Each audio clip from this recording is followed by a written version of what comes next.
The Forgotten Fleabag by My Friends Call Me Rin. For the first time since moving to the dorms, Todoroki woke up to an empty house. He sat up, running his hands through his sweaty hair.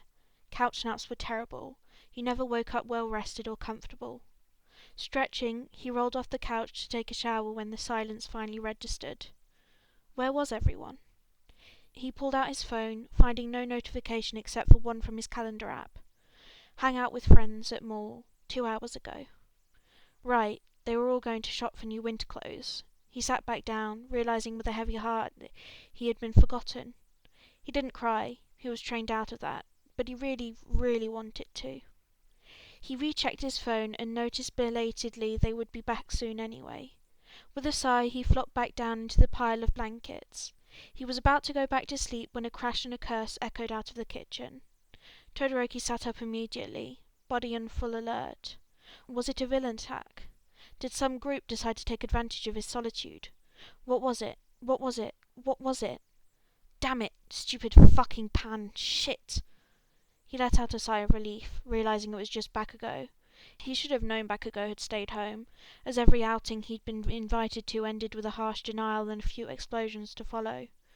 Todoroki walked into the kitchen, mostly out of curiosity rather than concern.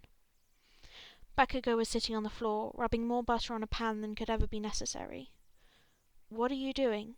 Todoroki asked, making Bakugo look up for the first time since he stepped into the kitchen. "Huh? I thought you were supposed to be out with your dumb friends."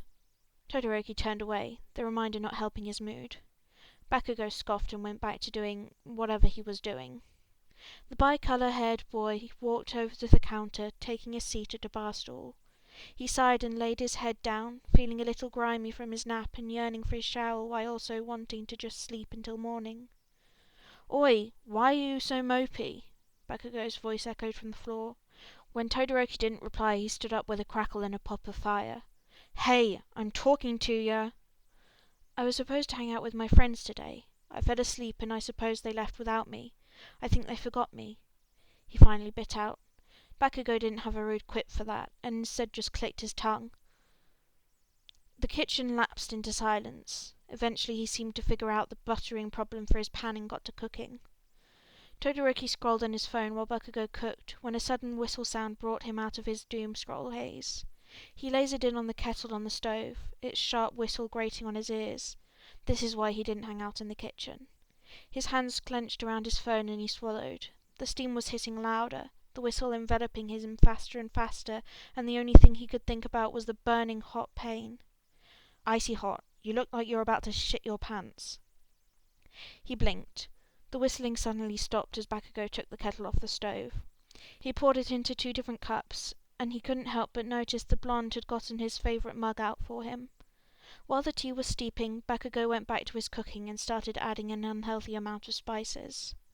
Todoroki went back to playing on his phone, but he was barely focused on the screen. The stove light was warm and bright, and it bounced off the wispy blonde locks, making them glow. He watched his face melt from the usual scowl to a focused stare. Occasionally he even caught a slight smile. He was watching so intently that he didn't realize when Bakugo met his eyes. "You got a staring problem?" he growled. Todoroki sat up, darting his eyes away. "Excuse me, I zoned out," he apologized. Bakugo just rolled his eyes and turned to the mugs on the counter. He set one down in front of Todoroki, who looked down in surprise to see it was a tea he actually enjoyed. Well, the only tea he enjoyed. He wasn't much of a tea drinker. He took a sip and choked when half his tongue burned in pain. Bakugo moved to the stove, stirring it a few times before cutting off the heat. The food smelled delicious, and despite this tea not generally drunk at meals, Todoroki found himself wanting a plate. Bakugo started scooping out the food into a dish and went to dig his chopsticks in when they made eye contact. He practically growled as he got another plate out and made a second dish. Throwing the plate down in front of Todoroki, he muttered, "Take the damn food and stop looking so mopey." Todoroki simply looked down at the food, up at him, and then down at the food again. "You made me food?" he asked carefully. The blonde seethed, a vein nearly popping.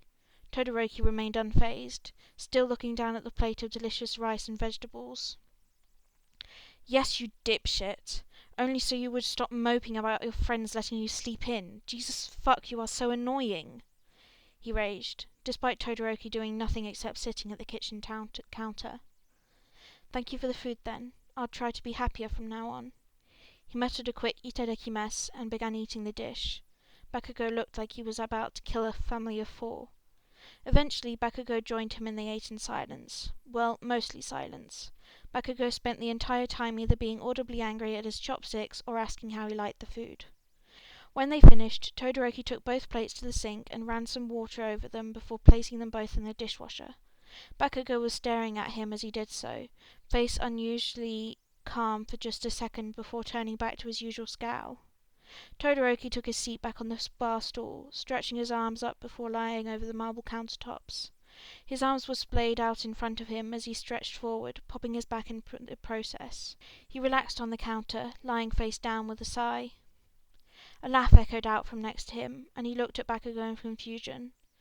"Is something the matter?" he asked, slightly miffed. He was teasing him for stretching. "You do look like a Fleabag, Icy Hot. Damn extras were right," he cackled again, and Todoroki glared.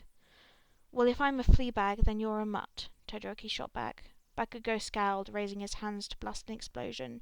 "You little—" Todoroki flinched back, mind blank as the red of his palm flashed in front of him. He sat deathly still, face devoid of emotion as he habitually tilted his head slightly upwards in the direction of the explosion. It hit him with a small burst of heat, not enough to really burn him even, but still stung with pain.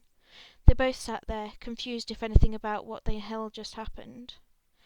"What the fuck, Icy Hot? Are you a fucking masochist or something?" "Jesus fuck, let me get you an ice pack." Todoroki went to stop him, holding up his hand which had frost crawling over it, but the blonde was already marching to the freezer.